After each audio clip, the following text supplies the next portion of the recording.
சென்னை சைதாப்பேட்டை சைதை சம்பந்தம் சாலை பகுதியைச் சேர்ந்த விவேகானந்தம் மகாலட்சுமி தம்பதியினர் கடந்த 6ஆம் தேதி மாலை குமரன் நகர் காவல் நிலையம் அருகே அவ்வை தெருவில் உள்ள டெய்லர் கடைக்கு துணி தைக்க சென்றுள்ளனர்.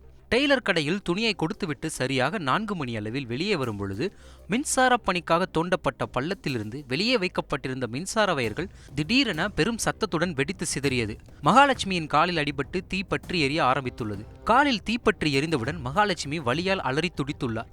பின்னர் உடனடியாக கீழ்ப்பாக்கம் அரசு மருத்துவமனையில் அனுமதிக்கப்பட்டு அங்கு அவருக்கு சிகிச்சை அளிக்கப்பட்டது. இந்த சம்பவம் தொடர்பாக மகாலட்சுமியின் கணவர் விவேகானந்தம் குமரன் நகர் காவல் நிலையத்தில் புகார் அளித்து சம்பந்தப்பட்ட நபர்கள் மீது நடவடிக்கை எடுக்கவும் இழப்பீடு பெற்றுத் தருமாறும் தெரிவித்திருந்தார்.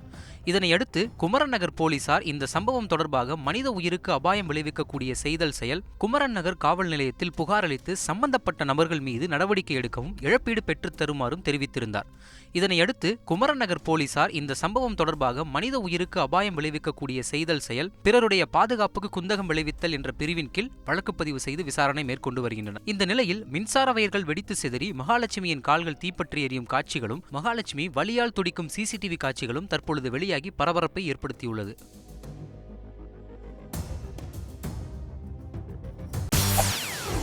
செய்திகளை உடனுக்குடன் தெரிந்து கொள்ள உடனே சப்ஸ்கிரைப் பண்ணுங்க.